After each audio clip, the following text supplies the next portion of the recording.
KP news देखना शुरू कर चुके हैं आप। मैं सीमांत हूं और एक बार फिर से आपका क्राइम शो के इस एपिसोड में स्वागत है।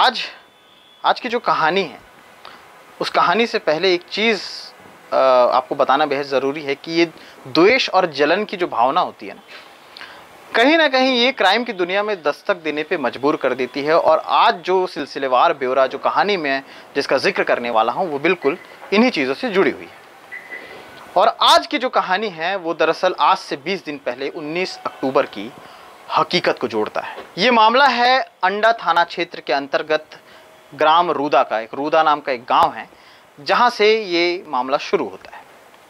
दरअसल 21 अक्टूबर की शाम अंडा थाना क्षेत्र में थाने में एक शख्स जिसका नाम खिलेश्वर प्रसाद साहू है, जो अपने 10 साल के बेटे की गुमशुदगी की रिपोर्ट लिखाने के लिए जाते हैं, जिनका कहना ये था कि उनका बेटा जो है खेलने के लिए निकला हुआ था लेकिन वापस घर नहीं आया। शाम के 6 बज चुके थे तब तक। उसके बाद पुलिस सख्ते में आती है, पुलिस जांच में जुटती है।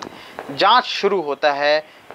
21 अक्टूबर को रिपोर्ट लिखाई गई और 24 अक्टूबर को अंडा थाना क्षेत्र के रूदा गांव में एक नर्सरी है, वहां पर एक डेड बॉडी मिलती है 10 साल के बच्चे की, बोरे में भरे हुए। मामला इतना सनसनी भरा था कि आसपास के जो क्षेत्र में, वहाँ महकमे में भी सनसनी फैल गई। और उसके बाद पुलिस मौके पर पहुँचती है, जांच में जुटती है, तो पता चलता है कि जो शख्स खिलेश्वर प्रसाद साहू, जो अपने बेटे समीर साहू, जिसे प्यार से संतू कहते थे, जिसकी रिपोर्ट लिखाने गया था, ये उसी की डेड बॉडी थी। और अब सिलसिलेवार ब्यौरा शुरू होता है। कहानियों की परतें खुलने लगती हैं क्योंकि पुलिस गांव में आती है और जांच में जुट जाती है।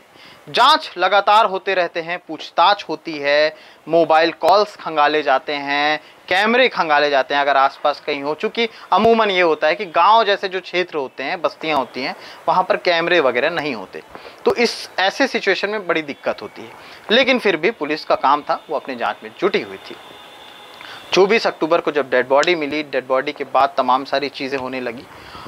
उसके बाद कई सारे लोगों से बातचीत की गई, अलग अलग उनसे बात की गई, जो उन्होंने बयान दिया उसे लिखा गया।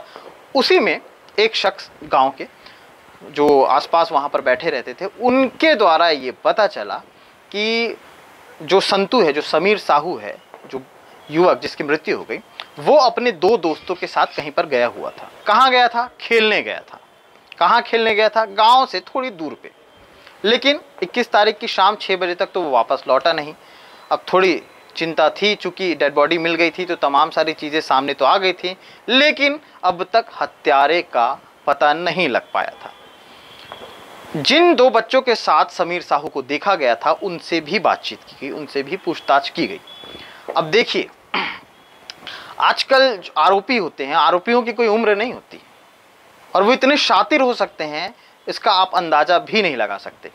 जब उन 2 बच्चों से बात की गई तो उन्होंने बताया कि वो सीताफल तोड़ने गए हुए थे और वहाँ पर एक बुज़ुर्ग से वहाँ पर कुछ बोलचाल हुई, कुछ गाली गलौज हुआ और उसके बाद वो उस बुज़ुर्ग को ही हत्यारा ठहराने लगे पुलिस के सामने, और एकदम तटस्थ होकर के, मतलब कि हाँ, इन्होंने, इनकी वजह से ही ये हत्या हुई है। अब सोचिए, वो 2 जो लड़के थे वो इस तरह से बयान दे रहे थे, बाद में धीरे धीरे बयान पलट भी रहे थे। जब वो अपना बयान पलटते थे तो पुलिस को थोड़ा सा अंदेशा होता था कि नहीं, कहीं ना कहीं कुछ तो गड़बड़ है, और ये गड़बड़ ही है जो उस मुख्य आरोपी तक पहुंचने के काम आई तब जब उन बच्चों से फिर से पूछताछ की गई और उन्होंने फिर से कोई अन्य बहाना बनाना शुरू किया। दूसरी बार जब उन लड़कों से बयान लिया गया तो उन्होंने फिर से बताया कि नहीं, सीताफल तोड़ने गए थे और ये सब तमाम सारी चीज़ें हुई, तांत्रिक वाली जैसी चीज़ें भी उसमें जोड़ने लगे। लेकिन धीरे धीरे जब परतें खुलती हैं तो सच्चाई तक, क्राइम की दुनिया में सच्चाई तक जो पहुंचने का एक माध्यम बनता है, वो उसको मुहाने तक ले जाता है। और ऐसा ही कुछ हुआ। बार बार वो दोनों लड़के अपना बयान बदल रहे थे और बयान बदलने की वजह से ही पुलिस को और शक हुआ कि हो ना हो मामला और मामले की तार यहीं से जुड़े हुए हैं, और ऐसा ही हुआ। वो 2 लड़के ही आरोपी निकले।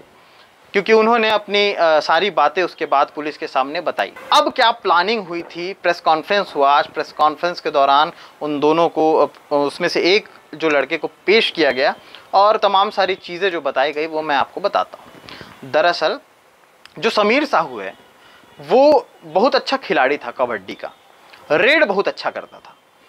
और मैंने जब पहले ही बोला कि द्वेष और जलन की भावना ऐसी होती है ना कि वो आपको क्राइम के मुहाने तक लेके जाती है, और ऐसा ही यहाँ पर हुआ। उसके जो दो दोस्त थे वो इन चीज़ों से जलते थे कि ये अच्छा खेलता है, और भी काफ़ी सारी चीज़ें थी। तो जलन और द्वेष की भावना ने आखिर उनको वहाँ तक ला ही दिया, और उसके बाद ये हुआ। तो उन्होंने प्लान बनाया कि उसको ख़त्म कर देंगे, क्योंकि तमाम सारी जो चीज़ें वो लोग कॉन्फ्रेंस में बता रहे थे वो भी हम आपको क्लिपिंग दिखाएंगे। प्लान बना 19 अक्टूबर को। और प्लान क्या बना, तो 19 अक्टूबर को इन दोनों लड़कों ने ये प्लान बना लिया कि अब समीर साहू संतू को ख़त्म कर देंगे। 21 अक्टूबर को ऐसा ही कुछ हुआ। उन लड़कों ने उसे खेलने के बहाने गांव से बाहर ले गए।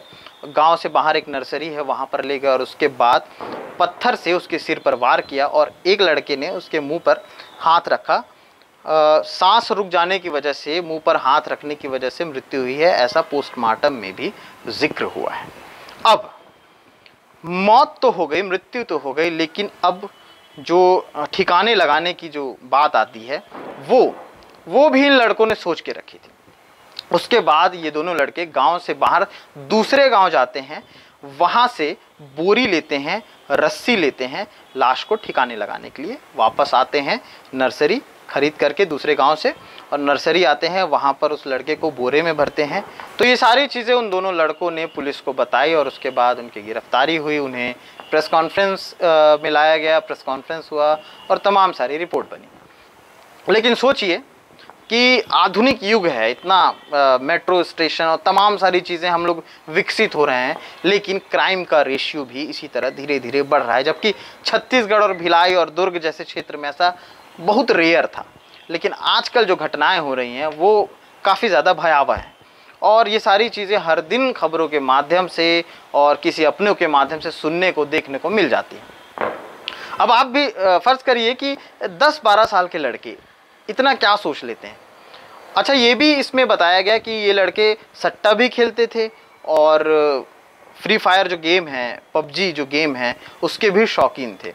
तो पर्टिकुलर किसी एक चीज़ को लेकर के आरोपी करना ठीक नहीं है, लेकिन जो चीज़ें मन में पल रही हैं, जो चीज़ें मन में चल रही हैं, वो क्या हैं और वो किस मुहाने तक क्राइम की ओर लेकर के जाती हैं और ज़िंदगी को बर्बाद कर देती हैं, इसके बारे में समाज को, आपको और हमें सोचने की बेहद ज़रूरत है। तो फिलहाल इस क्राइम स्टोरी में इतना ही। मैं फिर से लौटूंगा अन्य खबरों के साथ, अन्य ज़मीनी हकीकतों के साथ।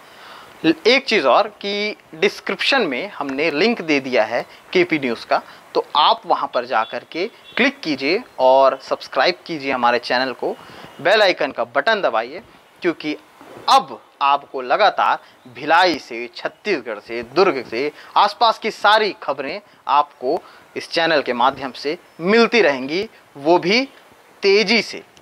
तो इसलिए हो जाइए तैयार, क्योंकि एक बार फिर से हम आपके बीच आ रहे हैं अन्य खबरों के साथ, ज़मीनी हकीकतों के साथ। और केपी न्यूज़ को सब्सक्राइब कीजिए और शेयर कीजिए, कमेंट कीजिए अगर कोई कमी खामी आपको नज़र आती है तो।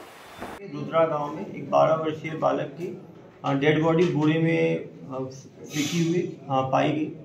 पूछताछ के बाद ये मालूम चला कि 19 तारीख को ये बालक 19 तारीख की शाम 6 बजे से मिसिंग था। शुरू में हमने 4 एंगल, बच्चों में आपस में लड़ाई, कोई भी ज़मीन का विवाद, तंत्र मंत्र, इलिसिट रिलेशनशिप, इन सब एंगल पे हम लोग काम कर रहे थे। एक एक करके हमने 200 लोगों का बयान दिया। इन 3 लोगों पे सबसे ज़्यादा शक हो रहा था, जो बालक साथ में खेल रहे थे, बालक के साथ 2 लोग और खेल रहे थे। लास्ट टाइम उनके साथ देखा गया था मृतक के घर से 50 मीटर दूर, और उसके बाद घर आते हुए उसको किसी ने नहीं देखा। वहाँ पे एक सब्जी वाला था, उससे हमने बयान लिया तो उसने बताया कि उन्हीं बच्चों के साथ ये वापस प्लेग्राउंड की तरफ गया था।